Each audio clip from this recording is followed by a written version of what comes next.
Hi guys, good evening to you everyone. Welcome to Jamin Gedia Blogs. Uh, I am talking about the recently notification of the UPSC has been released. Okay, अभी हाल ही में UPSC की notification release हुई है. उसमें there are numbers of changes. It is a good thing because we have think on that level as well. Okay, हमें उस level पे सोचना ही पड़ेगा क्योंकि हम टैलेंट से वहाँ बैठा हुआ है. हम लोग इंटेलिजेंस गाय से आ रहा है सिस्टम्स के अंदर. ओके, तो वहाँ एक सिस्टम एक चीज़ ऐसी ऐसी इम्प्लीमेंट्स होने जा रही है. अभी ऐसा रिफॉर्म्स लाए हुए हैं. ओके, अभी तक क्या होता था कि जो लोग already topper IAS IPS cadre मिल चुका है वो भी क्या करते थे, जब उसका आईपीएस मिला हुआ है वो आईएएस में आने के लिए वो लोग अपियर करते थे, एग्ज़ाम अपियर करते थे. उससे क्या हो रहा था कि जो एक तो एग्ज़ाम अपियर की उसने, ओके, आईपीएस मिल चुका है. वहाँ से वो लबासना जब ट्रेनिंग में जाते हैं, लबासना और मशहूरी के वहाँ, और तो वहाँ लीव लेते हैं. ओके, तो उसकी ट्रेनिंग डिस्टर्ब हो रही है. ओके, फिर वो प्रिपरेशन कर रहे हैं एक्चुअली, और प्रिपरेशंस कर रहे हैं साथ साथ दूसरे लोगों को जो भी अपॉर्चुनिटी मिलती है, ओके, वो वहाँ से चल ग्रैप्स नहीं होती. सेकंड थिंग, फिर लबासना को पूरा रीअरेंज करना पड़ता है ट्रेनिंग मॉड्यूल्स को. ओके, तो उसमें भी एक बर्डन इंक्रीज होता है गवर्नमेंट का.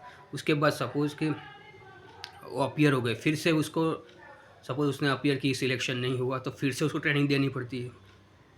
और तो पहले उन लोग जो उस बैच के साथ जो लोग जो कनेक्टेड थे, जो कैंडिडेट्स, जो ऑफिसर्स आए थे, ओके, उन वो लोगों ने कंप्लीट कर चुका है. ओके, इसको फिर वापस से बिठाना पड़ेगा, वापस डिले होता है ये सब सिस्टम पूरी.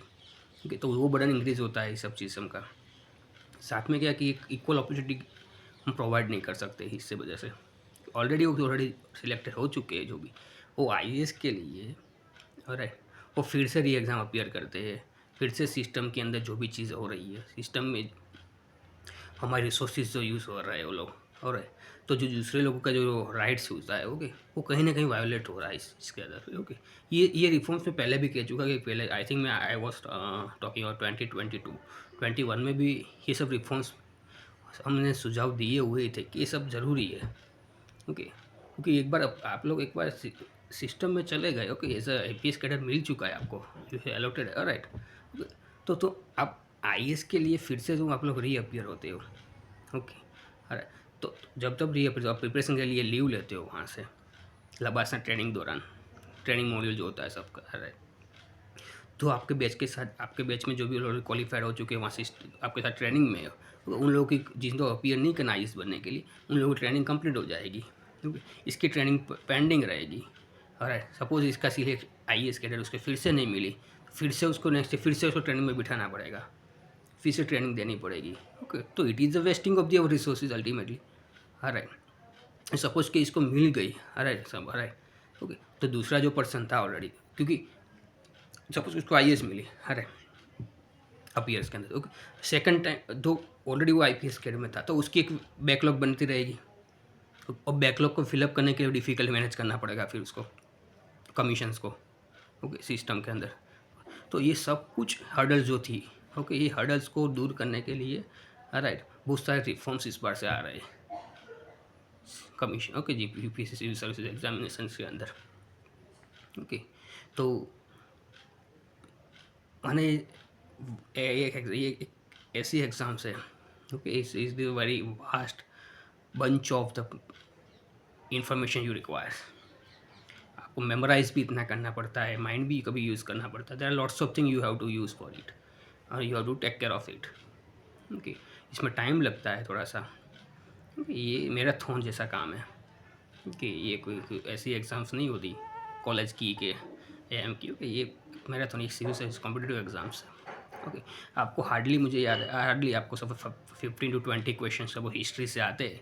और ओके, तो उसमें से आप लोग हार्डली कन्फर्म आंसर, आप मैं कहता हूँ 4 to 5 30% यानी कि 7 to 8 आप लोग कर सकते हो हार्डली. 4 to 5 मैं आई एम सेइंग टू.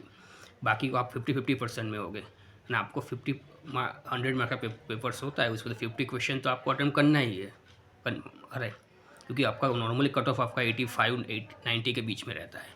अरे, तो आपको क्वालिफाई होने के लिए तो आपको अंदर इतने कंफर्म करना ही पड़ेगा.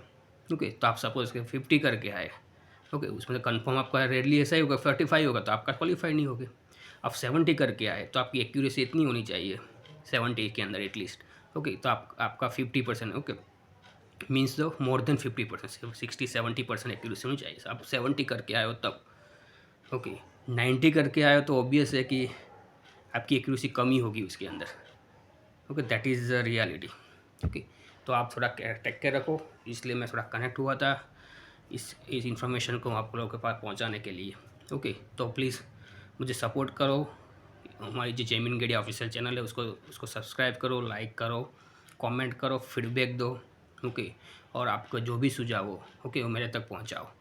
ओके, जय हिंद, thank you very much for their cooperation and support. See you again, bye bye.